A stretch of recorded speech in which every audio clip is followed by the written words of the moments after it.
Il y a du monde. Ah ouais, il y a du monde. Bonsoir. Ouais. Bon, bah, pas besoin d'être connaisseur pour savoir que le plus grand joueur de basket de tous les temps mesure 1m98, qu'il porte le numéro 23 et qu'il joue aux Chicago Bulls. Il devait venir.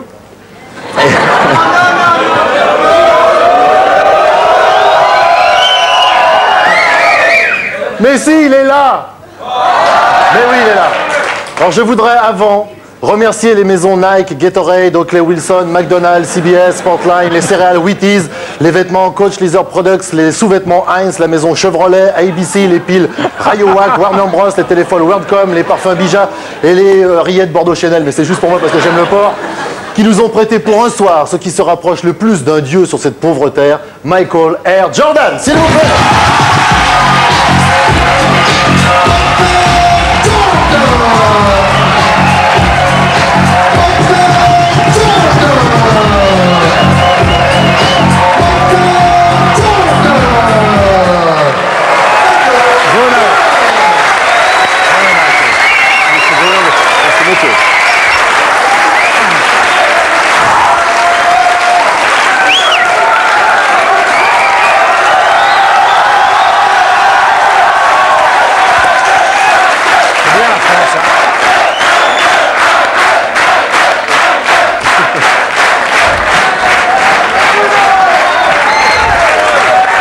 Merci Bruno. Je comprends, je suis moi-même un fan absolu de Michael Jordan, je suis un peu fébrile. Je sais pas quoi dire, je suis sans voix, ce qui est assez rare chez moi. Hein. Mais bon, je comprends tout d'un coup ce que ma mère a ressenti quand elle a serré la main d'Hervé Villard au Géant Casino de Saint-Etienne. Bon, tout le monde sait pourquoi Michael Jordan est ici, il est à Paris. Hein, tout le monde sait, c'est pour finaliser son transfert à Cholet. C'est un vrai scoop, même lui il ne le sait pas. Non mais il y a un point commun entre Michael Jordan et Cholet quand même. Michael Jordan marque en moyenne 40 points par match, Cholet aussi. C'est à peu près... C'est cool.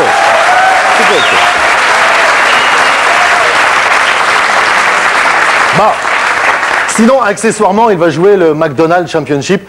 Quand on a atteint le niveau de Michael Jordan, on ne peut pas imaginer qu'il puisse découvrir des choses nouvelles dans le basket. C'est impossible. Pourtant, ce week-end, il va avoir un choc. Il va jouer contre le PSG Racing. Il va découvrir le basket français. Vous verrez, c'est assez amusant. It's so funny. Cela dit, l'écart se réduit tous les jours entre le basket français et le basket américain. D'année en année, ça se réduit. C'est George Eddy qui m'a dit ça, le spécialiste du basket à Canal+. Il m'a assuré qu'une équipe française sera en mesure de battre les Chicago Bulls d'ici 4 ou 5 000 ans, à peu près. Michael Jordan n'est pas qu'un grand basketteur, évidemment, c'est aussi un homme exceptionnel. Hein. C'est l'emblème du sport américain. Ils ont vachement de peau, parce que nous, on a Jules et Footix, bon, c'est pas top. Mais ce soir, c'est pas seulement le grand joueur de basket que nous recevons, c'est aussi le sympathique représentant en chaussures et articles de sport, parce qu'il vient nous présenter aussi la nouvelle Nike Air Jordan numéro 13, je crois. C'est une chaussure magique. Même si tu as une détente d'éléphant, tu mets les pompes, tu sautes comme une gazelle. C'est extraordinaire. Parce qu'on peut vivre Jordan. C'est vrai, on peut vivre Jordan. À Chicago, il y a des gens qui vivent entièrement Jordan. On peut s'habiller Jordan, on peut manger des hamburgers Jordan, on peut se parfumer Jordan, on peut rouler Jordan. Mais il y a un truc que l'on ne peut pas faire. Personne, c'est jouer au basket Jordan. Il n'y a que Michael Jordan pour faire ça. Alors Michael, c'est une chose que je ne fais jamais. Je suis absolument pas groupie dans la vie de gens, sauf vous. Et je vais... I try.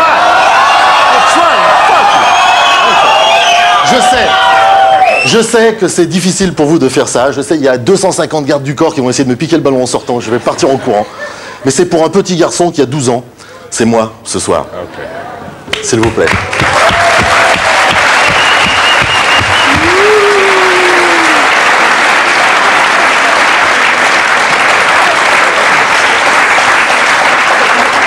Bruno. Merci. Merci. Vous êtes un grand monsieur. Vous pouvez l'applaudir debout, c'est un grand bonheur.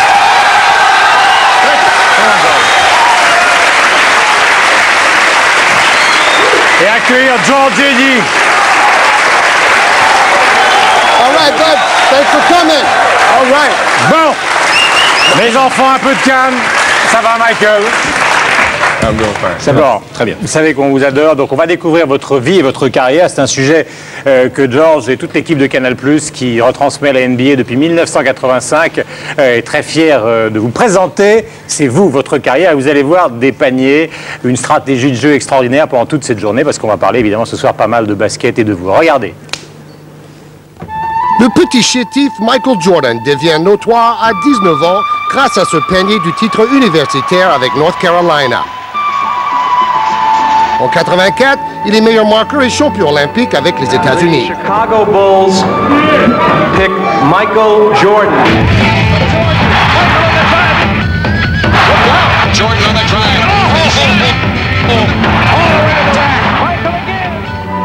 En NBA, une star est née. Son jeu aérien plaît. Comme ses paniers décisifs.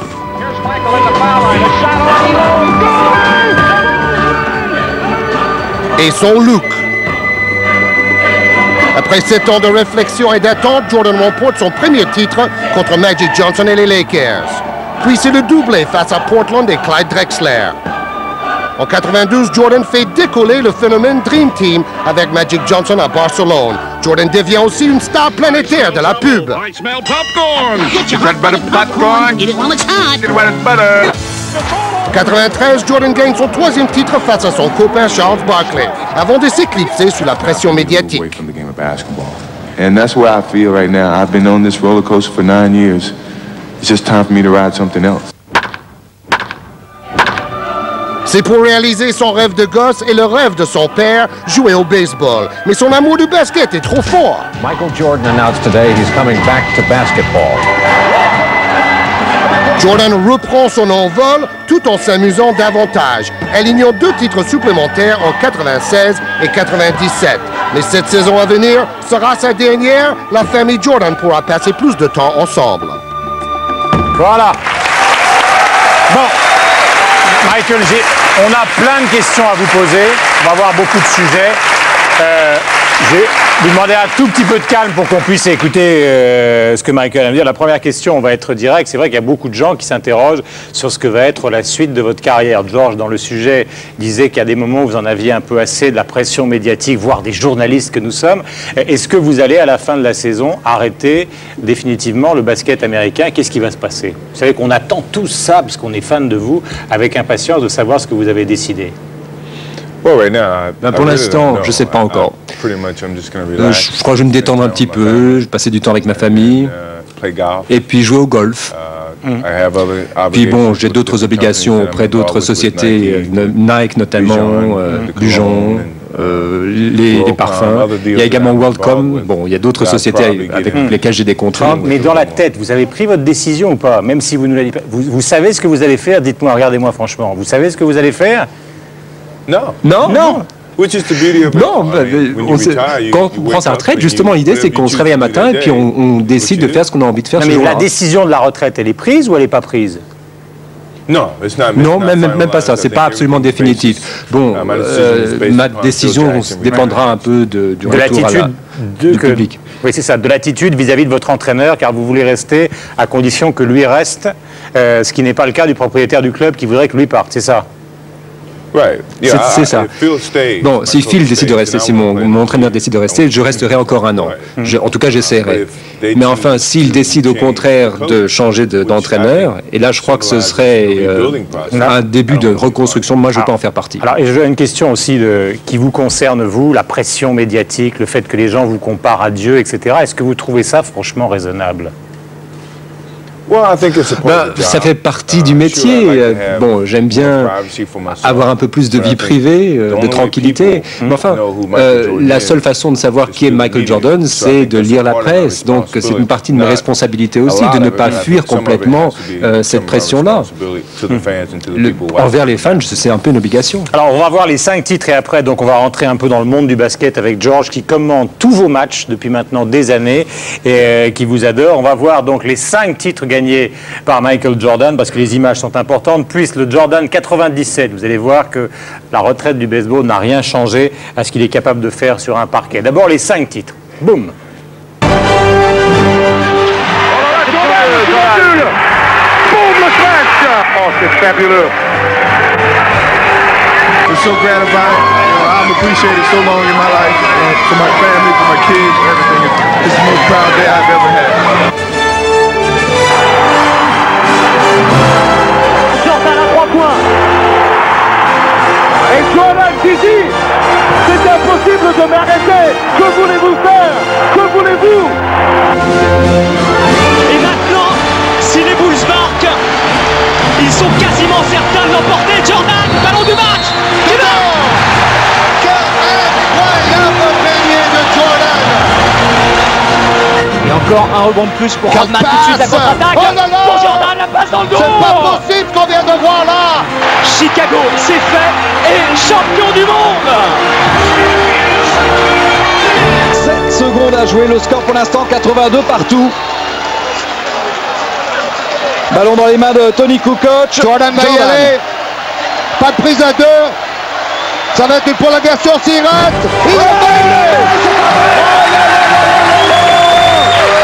Inimaginable Jordan à la dernière seconde, messieurs, dames.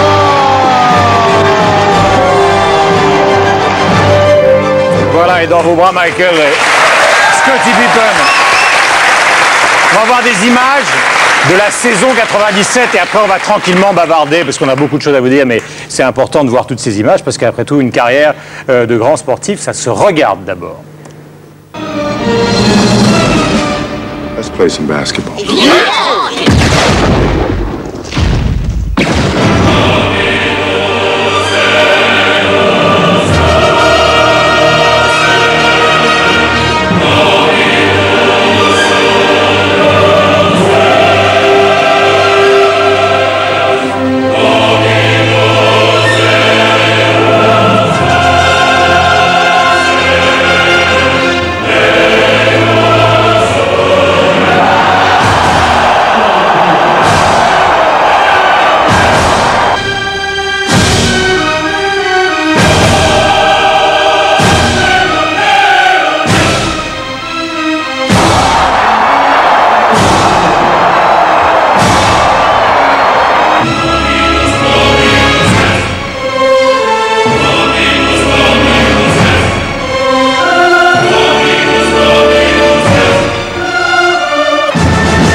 Voilà, Michael Jordan. Alors, je sais que George, qui suit tous vos matchs, il a une question qui brûle de vous poser. Oui, comment expliquer que vous êtes devenu le plus fabuleux gagneur dans l'histoire des sports collectifs? C'est votre enfance, vos parents? Ça dépend un peu de ma personnalité. Moi, je m'entends bien avec les gens. Bien souvent, bon, en tant qu'athlète, les athlètes qui ont l'habitude de vivre en famille également se retrouvent ensemble autour d'un match. Et mon style est assez différent de celui des joueurs qui existent aux États-Unis. Et je crois qu'il y a également une certaine admiration pour le style. Bon, je crois que ceci a peut-être une influence sur ma relation avec mes fans et avec le public. Vous êtes un grand compétiteur aussi. Vous n'aimez pas perdre dans tous les domaines, vous voulez gagner chaque fois. Ah bah oui, je veux gagner. Je crois que je suis très compétitif d'une manière générale, de nature. Je n'aime pas, je déteste perdre, mais à chaque fois que je perds, j'apprends quelque chose pour gagner la prochaine fois. Et pour moi, mes défaites sont des enseignements. Est-ce que dans la vie, il faut apprendre à jouer au basket, puisqu'il y a beaucoup de gens et de jeunes qui vous regardent ce soir, ou est-ce qu'il faut apprendre à gagner? Ou est-ce que tout ça, c'est d'abord et avant tout le plaisir? C'est d'abord du plaisir. Il faut aimer le basket. Et puis, il faut quand même l'aimer suffisamment pour savoir justement apprendre de son entraîneur, de ses coéquipiers. Et puis, quand on progresse dans sa carrière, quand on mûrit, on a une nouvelle attitude par rapport au sport. On se dit qu'on peut toujours progresser pour devenir le meilleur possible. Est-ce que vous avez le sentiment que le sport américain en général et le sport au niveau planétaire est, comment dirais-je, une manière aussi de faire oublier ce qui se passe, parce que vous avez, comme beaucoup de basketteurs, des origines modestes, et on a l'impression souvent que le rôle du sport, c'est vrai socialement, c'est de calmer les gens finalement, de leur dire, plutôt que de vous révolter, regardez Michael, plutôt que de vous révolter, regardez Pete Sampras, etc. Est-ce que vous avez le sentiment que peut-être vous êtes utilisé dans ce truc-là ou pas du tout? Je crois que Il faut pouvoir quand même donner aux gens l'occasion de sortir du quotidien, de se libérer également de leurs soucis pour pouvoir ensuite mener leur vie quotidienne avec l'esprit un peu plus serein, pour pouvoir régler leurs problèmes et trouver peut-être de nouvelles solutions à leurs problèmes. Moi, je suis un peu un homme de divertissement. Je permets aux gens de se divertir en oubliant un peu leurs soucis quotidiens et après ils peuvent retourner à leur vie normale de manière différente.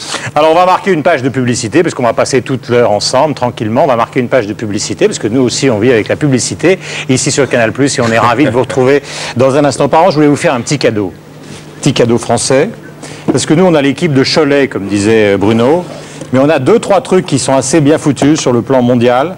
C'est le Château Cheval Blanc 93 à ne pas boire tout de suite, voilà, on le garde. Celui-là vous pourrez le donner à Scottie Pippen si vous voulez. C'est des vins français, hein. C'est à peu près ce qu'on fait de mieux, nous. Pour le basket, on n'est pas terrible, mais on va essayer d'apprendre.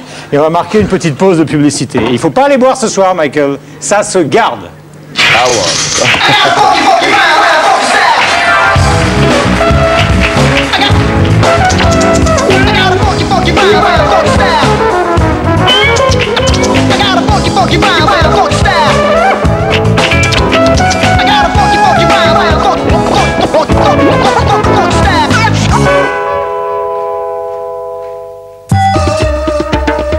Voilà, vous êtes en direct avec Michael Jordan. Georges, je voulais savoir, mon cher Georges, les qualités.